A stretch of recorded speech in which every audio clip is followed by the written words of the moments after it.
Fala pessoal, tudo bem? Aqui é o Vinícius Araújo e convido todos vocês a acompanharem o sétimo episódio do Edu Onsins Tênis Cast.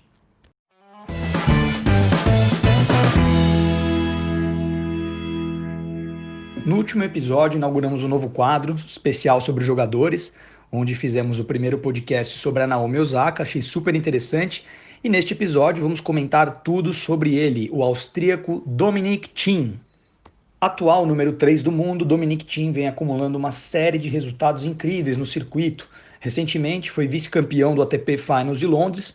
Nesse torneio, conquistou vitórias sobre Novak Djokovic e Roger Federer. Também no Australian Open, em janeiro deste ano, foi vice-campeão do torneio após perder para Novak Djokovic na grande final. Vale destacar que Dominic Thiem eliminou Rafael Nadal na competição e conseguiu aí um dos seus melhores resultados na quadradura. Sem dúvida, uma grande evolução para ele, que é um especialista no saibro. Hello YouTube, my name is Dominic Thiem and welcome. Olá amigos, aqui é Edu Onsins para mais um Edu Onsins Tênis Cast, podcast que eu adoro tanto fazer, juntamente com os meus amigos Vinícius Araújo e Guilherme Souza. Um prazer enorme. Hoje vamos falar de um grande jogador aí que vem beliscando e mostrando aí ao que veio, um possível número 1, o austríaco Dominic Thiem. Então, vamos falar sobre vários aspectos. Aguardo perguntas e comentários de vocês, sempre um prazer estar lendo e respondendo, tá bom? Um grande abraço. Fala Edu, tudo bem? Para começar esse bate-papo sobre o Thiem, eu gostaria de perguntar quais são os aspectos positivos e negativos que você enxerga no jogo do austríaco, né? Também se você puder falar quais são os melhores golpes e também as maiores vulnerabilidades que o Thiem tem. Bom, começando falando do Thiem, eu gosto muito da personalidade dele. Eu acho que ele é um cara bem realista, muito tranquilo, não é um cara afetado, ele é muito focado. Eu gosto muito dos discursos, de quando ele se comunica, que ele fala bem, ele é bem pé no chão, bem realista, ele sabe das possibilidades dele, ele sabe do potencial dele. Ele é um jogador extremamente agressivo, ele foi primeiramente reconhecido como um grande jogador de saibro, ele jogava mais atrás, golpes poderosíssimos, tanto de forehand quanto de backhand, tanto com um spin muito pesado, mais profundo, mais alto, quando pegando a bola na subida. Eu gosto demais dos dois golpes dele, tanto de forehand quanto de backhand.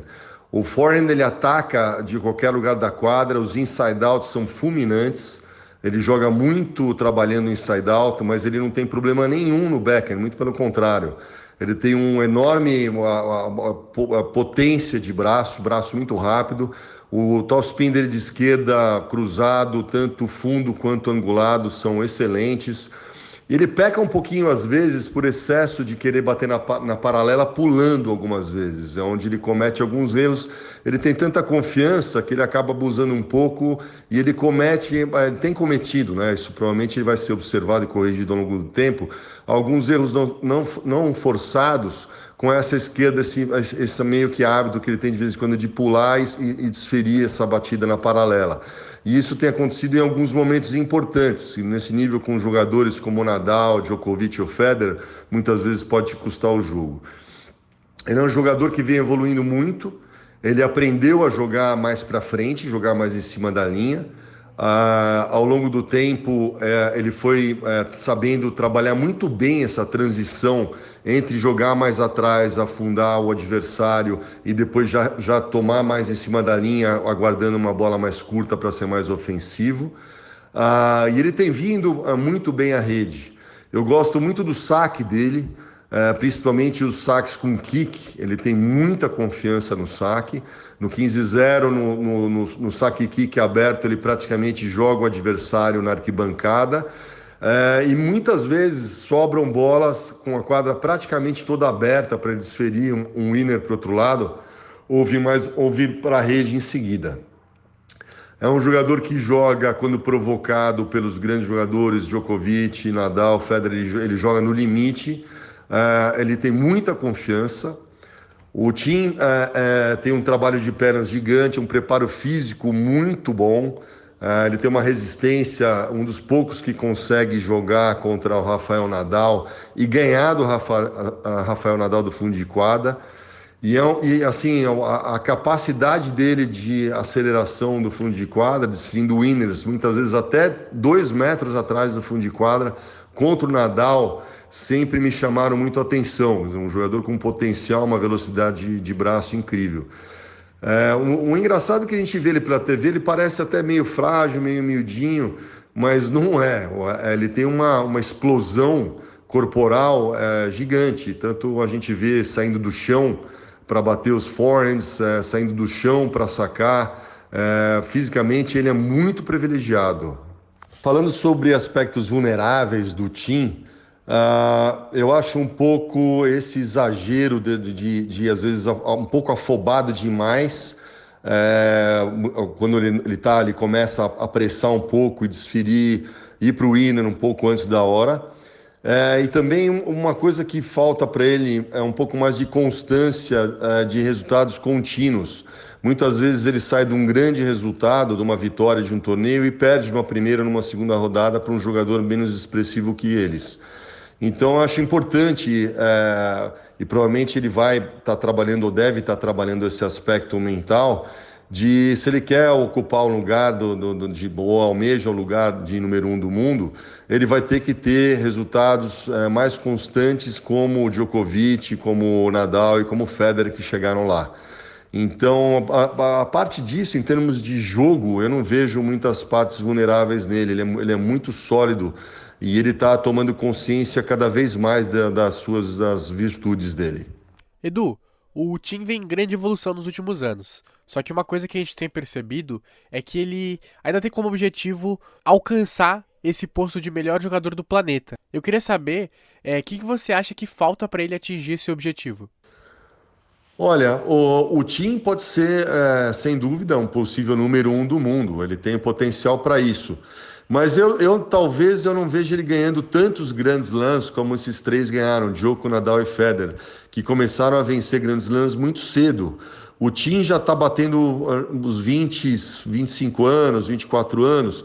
Nessa altura aí, o Federer, Nadal e Djoko já tinham alguns Grand Slams aí já no seu currículo aí.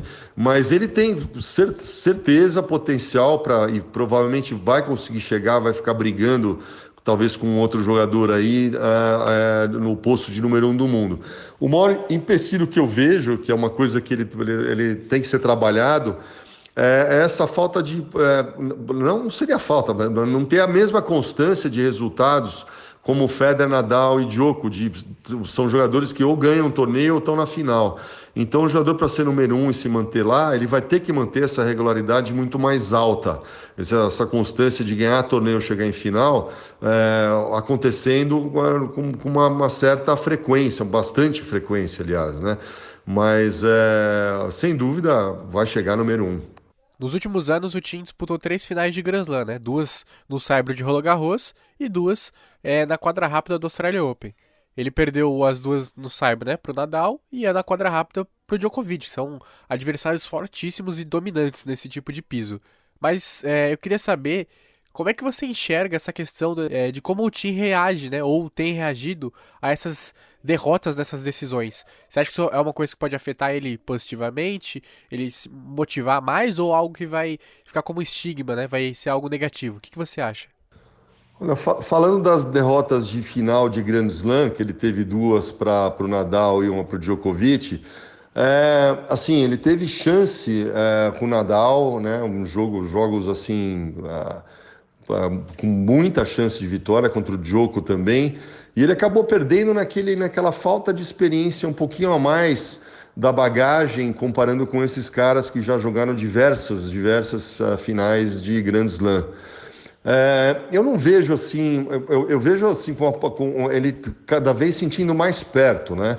Lógico que eu não estou na cabeça dele para ver exatamente o que passa. De repente chegar um cara meio negativo, chegar numa final de Grand Slam e falar, pô, será que eu vou perder de novo? Mas eu acho que não. Eu olhando de fora, Cada final dessas que ele perdeu, ele foi um aprendizado, ele não perdeu para qualquer um, né? Se eu tivesse perdido para um outro cara, aqui, um Tsitsipas, um Zverev, alguém que seria tete a tete com ele, aí poderia ficar aquele finalzinho, aquele gostinho de caramba, cheguei na final e perdi para um cara que podia ter ganho tranquilo. Mas não, ele perdeu para dois caras que são monstros consagrados. Então eu vejo assim com bons olhos, ele sabe que ele vai chegar lá, ele sabe que o momento dele está muito perto, eu enxergo dessa maneira, e provavelmente a gente vai ver logo logo, e talvez até esse ano, que teve esse buraco aí com o Covid e tudo mais, e a gente viu o resultado dele aí ganhando o Adria Cup aí que o Djoko fez. O cara está muito afiado e sempre preparado, é sempre um jogador, um possível vencedor de um Grand Slam. Então é uma questão de pouco tempo para a gente ver o Thiem vencendo um Grand Slam. Edu, queria saber como que você enxerga a evolução do Thiem no que se refere, né, à questão de jogar nos mais diferentes pisos, não só no saibro que ele está habituado. Então, como que você enxerga essa evolução dele para jogar na quadra rápida, enfim, na quadra de grama e tudo mais? A gente pôde observar também sobre a evolução do Thiem, como ele evoluiu em quadras rápidas. O fator principal foi ele ter se dado conta de ter desse potencial que ele tem de transitar entre mais atrás e em cima da linha. Ele começou a aprender a pegar a bola mais cedo ainda, usando muitas vezes uma situação saindo de uma bola mais funda e buscando em cima da linha e já avançando cada vez mais ofensivo, muitas vezes finalizando lá na frente, na rede. A gente pôde também ver a evolução dele nos voleios, melhorou muito, inclusive várias vezes fazendo saque e voleio. Então ele ficou um jogador completo, ele joga muito bem tanto no quadra de saibro quanto nas quadras duras. Na grama, talvez a gente veja ele um pouco mais vulnerável, mas na quadra de saibro, nas quadras duras, ele é um gigante e um potencial incrível para vencer grandes slams nessas duas superfícies, principalmente. Edu, você como um grande especialista também na parte de duplas, queria saber se você pensa que se o Dominic Thiem jogasse mais duplas, né, a gente não vê com frequência isso acontecer no circuito, ele sempre prioriza simples, você acha que isso poderia ajudá-lo de alguma forma na sua evolução, principalmente no jogo de rede? Eu acho que sempre a dupla, ela sempre soma para completar um jogador, porque você treina muitas respostas de saque, você treina voleios, principalmente para o saque e voleio,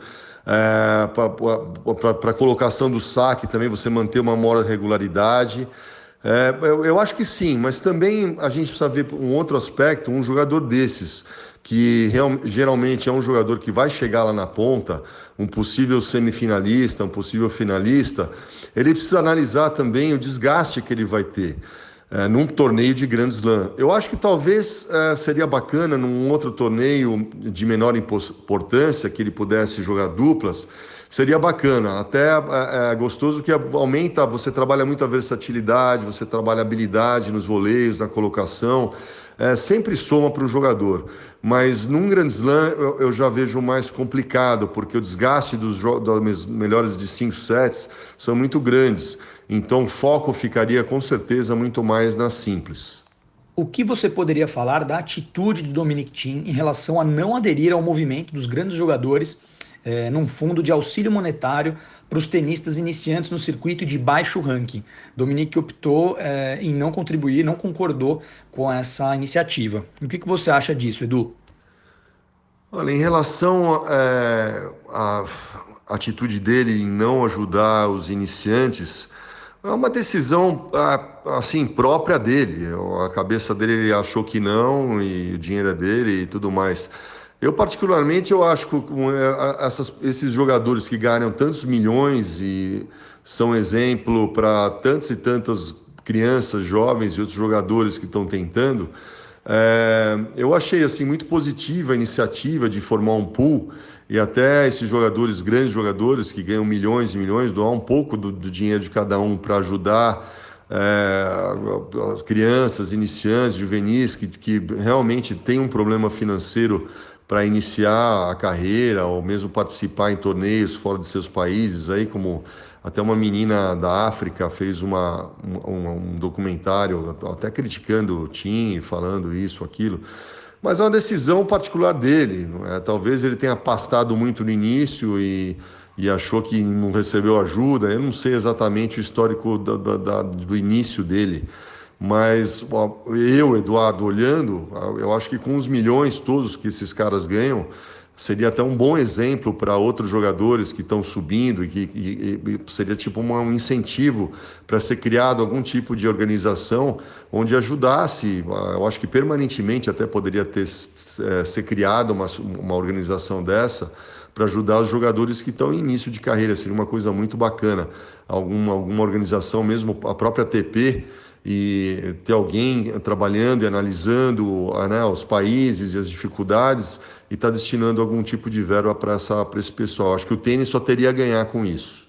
Assim como nós comentamos na live que fizemos no Instagram, Edu, queria saber quais são os tenistas de fato que você vê como os grandes rivais para o Dominic Thiem nos próximos anos. Nós comentamos muito sobre o Stefanos Tsitsipas, mas tem vários outros jovens tenistas aí que vão fazer frente pelo topo do ranking junto com o austríaco. Quem são esses jogadores, na sua opinião? Olha, os jogadores rivais do Thiem para os próximos anos, mais jovens, eu vejo com muita fome de bola o Tsitsipas. O Tsitsipas é, para mim, um outro jogador também que vai ganhar, com certeza, um torneio Grand Slam. Eu gosto muito do Tsitsipas no US Open. Então, assim, no meu ver, assim, Thiem, com certeza um Roland Garros vai ganhar, pode ser até em cima do Nadal. E eu vejo um Tsitsipas aí ganhando um US Open. Alguns outros jogadores me chamam muito a atenção. Esse Sinner, esse garoto, falando de garoto até mais novo, mas 18 anos, é impressionante o que esse garoto joga. Eu penso que ele tem um potencial gigante para ser um futuro número 1 do mundo aí.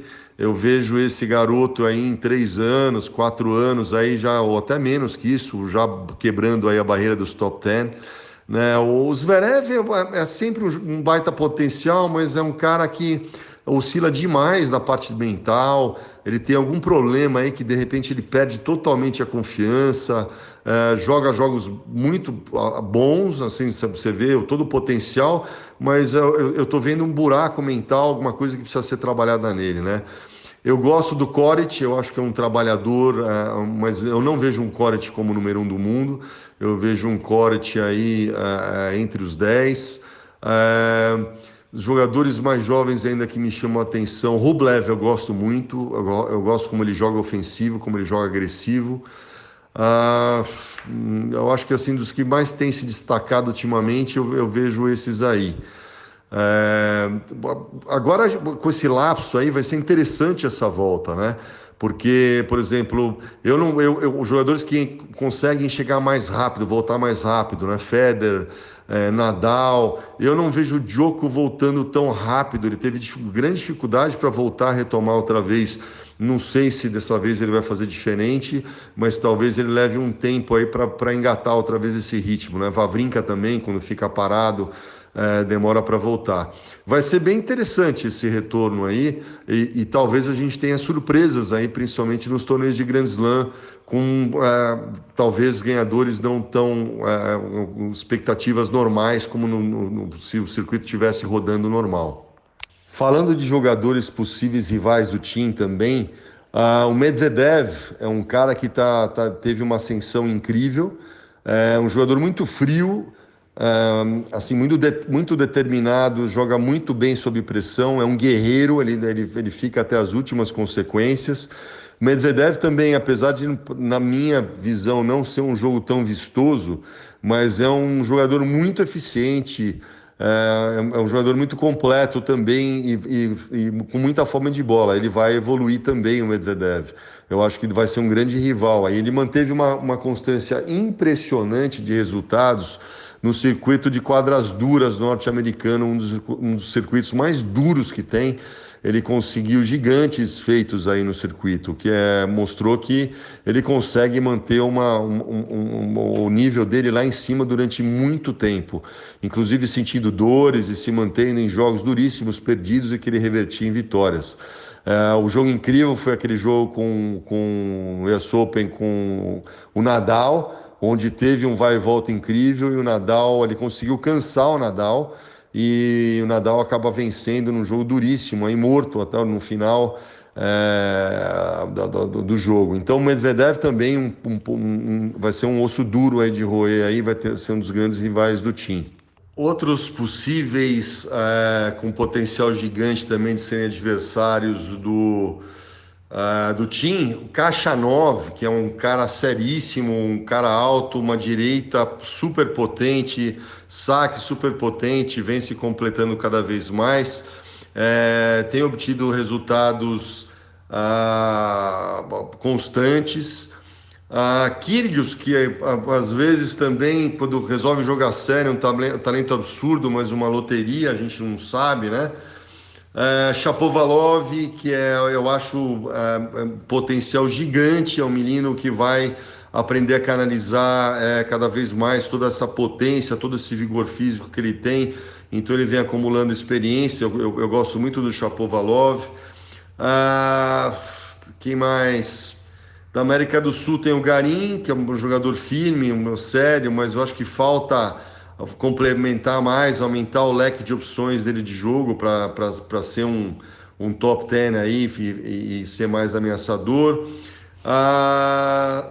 Tem o Auger Aliassime, o canadense também, que se melhorar o saque dele, tem golpes de fundos, de tanto forma de direita, voleio, um jogo bem complexo, só que o saque dele deixa a desejar muito, deixa ele na mão nos grandes jogos. Então existem outros jogadores que ainda não estão tão completos, mas têm potencial, caso trabalhem o jogo, para estar beliscando lá em cima.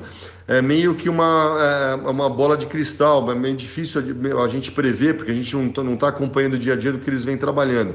Mas pelo que eles apresentaram, esses são os jogadores mais jovens. Tem pessoal também tem falado do Berrettini, mas o Berrettini eu vejo ele com uma grande direita, a esquerda dele é uma esquerda firme, mas uma direita fenomenal, mas falta completar mais o jogo, não sei, ele não me passa assim um cara que vai ser número 1 do mundo.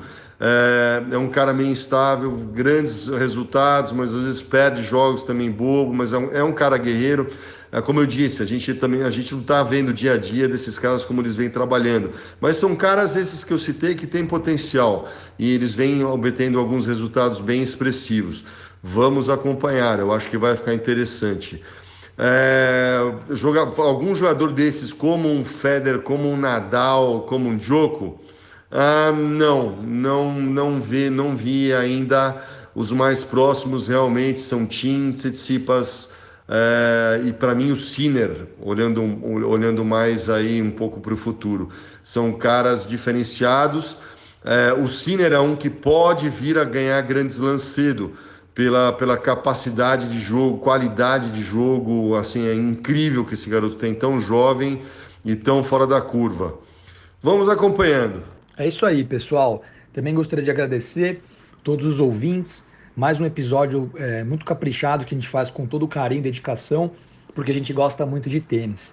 Então recomendo vocês continuarem acompanhando o Edu Onsins em todos os canais dele, nas redes sociais, no Instagram, no Facebook, no Twitter, no YouTube e também no portal Edu Onsins, com várias matérias muito interessantes, com toda a equipe de colaboradores. Sem dúvida é um conteúdo de grande valor. Obrigado, Edu, obrigado, Gui, obrigado a todos mais uma vez e até o próximo episódio do Edu Onsins Tenniscast. Bom, completamos mais um Edu Onsins Tenniscast. Obrigado pela audiência. Espero que vocês tenham gostado dos comentários. Obrigado a Vinícius Araújo, Gui Souza, parceirões. Sempre a gente conversando muito sobre o tênis mundial e bolando projetos novos aí para poder divulgar para os apaixonados pelo esporte que a gente ama tanto. E espero que vocês tenham curtido, aguardamos os comentários, as perguntas e até uma próxima para vocês. Espero que vocês tenham curtido.